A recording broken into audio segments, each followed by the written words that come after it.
Hello, welcome to podcast number 4. My name's Katie as Lovely. To start off with, I'm going to tell you about what's been happening. I will be telling you what I've been doing for the past 2 or 3 weeks. I will also go through about 3 different articles which are in the news, and I will go for our trowel of the week. Yes, you've heard it right, trowel of the week. Now, I have got some very good news. It is going to be a weekly podcast. Yes! Really enjoyed it. It's not going anywhere. Got a really good response about podcast number 3, so yeah. It's going to be a weekly thing now. What have I been up to? Well, the fact is, we've had Wimbledon and we have been stuffing our face with cream and strawberries and cream for the last, 3 weeks, 2 weeks? 2 weeks. Basically that, I've been renovating my garden, I've been watching other streams, I've been listening to a hell of a lot of podcasts. I absolutely love podcasts. That's what I've been doing. And yes, that's all I've been doing. Next, we will have our first article. Apple News. I think it's to do with food. It's hyperallergic.com. And can't believe this, archaeologists. I've been trying to practice my archaeologist. I cannot say the bloody word. Discovered an ancient fast food counter in Pompeii, which is amazing. Can you imagine a fast food company now being found 2,000 years later? It would be just be plastic and more plastic. The 2,000-year-old snack bar is emblazoned with an enchanting and well-preserved logo. So it would be the logo of the fast food company, the man or woman, but most possibly a man who owned the company. This is great, isn't it? Oh, why do Romans have such long names? The Thermopylae archaeologists have discovered a well-preserved 2,000-year-old fast food counter at the ancient Roman city of Pompeii. The frescoed counter was found in one of the 150 Thermopylae Roman cook shops or snack bars, which were discovered in the region V area of the city. So it'd be it would be the shopping centre. It will be like Westfields or somewhere like there. And they discovered that 2,000 years ago. In ancient Rome, fast food parlours served the poor who could not afford to install kitchens at their home. You could say that now, actually. Or people coming home from various places. Menu typically included course bread with salty fish, baked cheese, lentils, mulled spice wine. Visitors to the shop were mocked and scorned by the elite. Recent findings were discovered in what is to be reported the most comprehensive excavation of Pompeii since the 1960s. In February, archaeologists, I think I've got it right, unearthed a fresco depicting the mythological hunter Narcissus admiring his own reflection of the water of the springs. Other findings include human and animal remains, a harnessed horse from that period, and people. Pompeii was a highly prosperous city before it was destroyed by eruption that killed 2,000 plus and covered the city in thick coat of volcanic ash in 79 CE. First discovered in the 16th century. That would be 1500s. Excavations only began 200 years later in 1748. Pompeii is now one of the most visited archaeological sites of the world. What do we make of that? We make of that they were just basically living day-to-day lives. Food treat that, served as a shop, a Westfield shop, that it was like an everyday thing.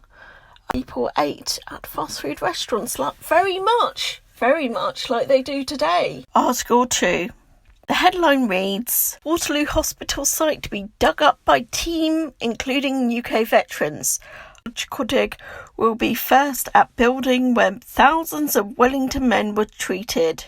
It's so great that they can get them involved, get the military veterans included and psyched about history. A group of 25 British-Dutch military veterans are to join the first excavation of the Mainfield Hospital, established by the Duke of Wellington during the Battle of Waterloo. The former soldiers, sailors, RAF personnel will work with archaeologists, Professor Pollard of somewhere university, explore the farm buildings of Mount somewhere, I'm not going to give you the name, where thousands of wounded soldiers receive primitive first aid. Shot rained down on them.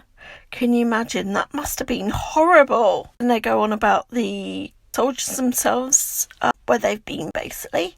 The project seeks to combine the world-class archaeology with support for the veterans.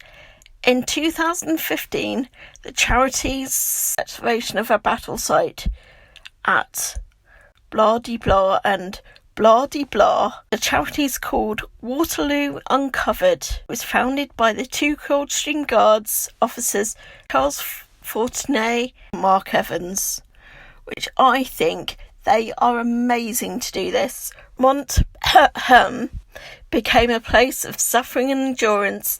It's possible that as many as 6,000 casualties passed through the place. Many men died there. The site has never been excavated before. This is a unique opportunity to look for evidence of the battle to save lives. Article number 3. This is fun. I like this one. Archaeologists, I've got to repeat that word until I get it right. Archaeologists. I'll listen to the lady on the Google so I can and pronounce it right. I think that would be the way forward. Archaeologists. And by the next one, I will have it down to a T. Hopefully. Uncover Braygate Park, home of Lady Jane Grey. Now, for all of you that don't know who Lady Jane Grey is, I suggest you go now, put me on pause, tablet or computer. Lady Jane Grey. She wasn't a queen for long. She was only a kid. She was only about 16. Archaeologists uncover the original home of Lady Jane Grey in Braygate. Own buildings that could have been. That is, they don't say would have been. They say it could have been. Lady Jane's home have been found. Archaeologists from the University of Leicester have been working at the park since 2015 to unearth the history buried of the park and in the park. Stone buildings which are believed to have been the original home of Lady Jane Grey, the 9-day Queen. Since then, they've found a series of stone structures that lie under the standing brick buildings. The academics believe that these stone buildings were more likely to be the ones Lady Jane Grey would have lived in than the brick-built ruins of Braygate House that remain. So basically, she opted for a smaller, more constructive life.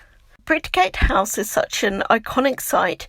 Very little is known about the standing structure and how it changed over time.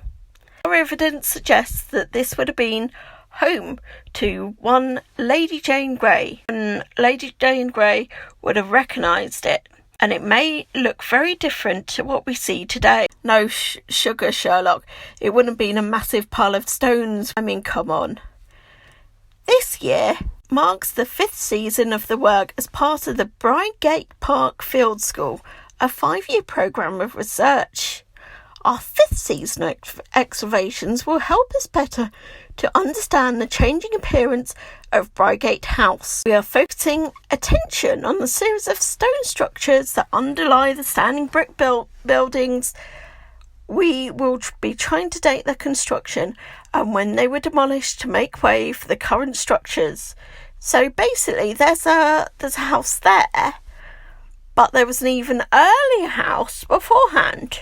That's quite cool. We also hope to find evidence that tells us about the living standards of one of the most important families in Tudor times. As well as the stone buildings that were uncovered, the team also found evidence of Ice Age hunting from 14,000 years ago. Wow, that is amazing. That's before the park, the house or anything was there. They also found evidence of Mesolithic hunting from at least 6,000 years ago, an Iron Age settlement and a medieval hunting lodge.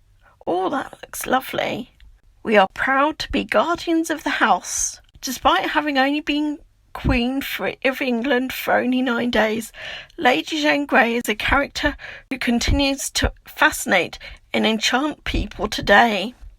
We are proud to be the guardians of the house where she grew up, and have been delighted to host the University of Leicester's Bridegate Field History for the past 5 years, as they continue their quest to discover more about one of the most important houses of Tudor England.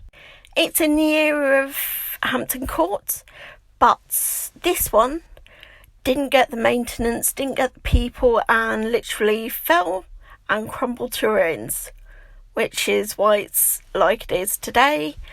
It's a bit sad, but there we go. Because I love Wimbledon and I like tennis, and I thought, well, it's not archaeological, but it's kind of like I wanted to keep this in here because it's to do with Wimbledon, and I just like Wimbledon, sorry. So it's Trial of the Week, and it's Wimbledon. And so just how much are the strawberries and cream at Wimbledon 2019? I can't believe this has happened. It's estimated that roughly 27 tonnes of strawberries and 7,000 litres of cream is consumed by tennis fans during the Wimbledon tournament.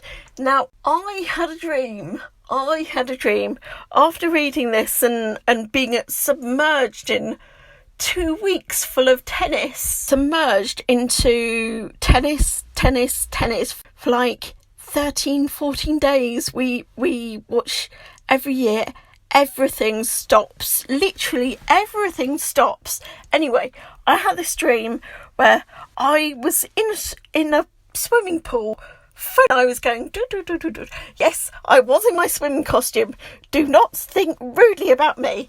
I was in my swimming costume and I was going do. And I looked down. It wasn't water. It was cream. And then I looked up and there were little strawberries bobbing about, and the cats were at the side of the pool lapping it up, and I was just like, this is really strange. I must miss a day of Wimbledon so I don't get these nasty dreams again. But anyway, that's the dream I had, I think.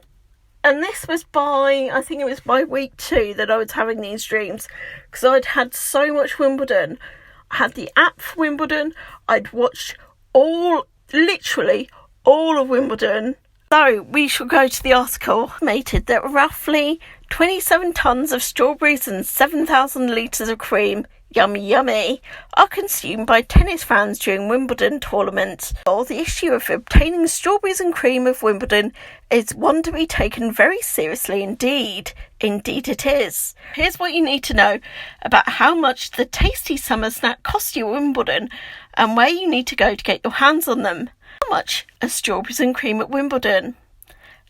And this is what they say. At Wimbledon, the cost per serving of at least 10 English strawberries with cream is £2.50. What? According to the Wimbledon website, this has been the price of strawberries and cream there since 2010, which I think is very good. They haven't put up the prices in like 8 or 9 years, which I think is very good. You'll be able to buy a pot of this tasty treat at various outlets all across the ground. Oh, I'm salivating. Oh, yummy. In 2018, a staggering 166,055 servings of strawberries and lovely cream were eaten during Wimbledon. So make sure the strawberries are as fresh as possible. They are picked at 4 a.m, poor people in the field, and collected at 9 a.m. for inspection, and then enjoyed by tennis fans the same day. The berries are taken from the Leaf registered farm, with the Leaf being a charity which promotes integrated farm management, balancing chemicals with organic farming. And that is a long mouthful to say, but I applaud them. And what happens if the leaf gets a caterpillar? I don't know. And he chomps on the strawberry things. I don't know. Oh, and there's even a new vegan-friendly plant-based strawberries and cream this year, to vegan cream and sorbet even, which will be served throughout the 2-week-long tennis championships. After all, vegans need to snack too. Indeed they do. The first Wimbledon to offer strawberries and cream and vegan cream was in 2017, and we're delighted to make a racket about this new cruelty-free treat. So basically it's kind of an advert for vegan-free strawberries and cream. I think that's good. Because everybody needs to have a snack while they watch their tennis. Anyway, so those are my articles for today. Please, I have got a new website. Please go on my social medias to have a look for that. My new website is at a new address, but it's got the same content, possibly more. Please like, please share, please subscribe, and see you in my next podcast or list video.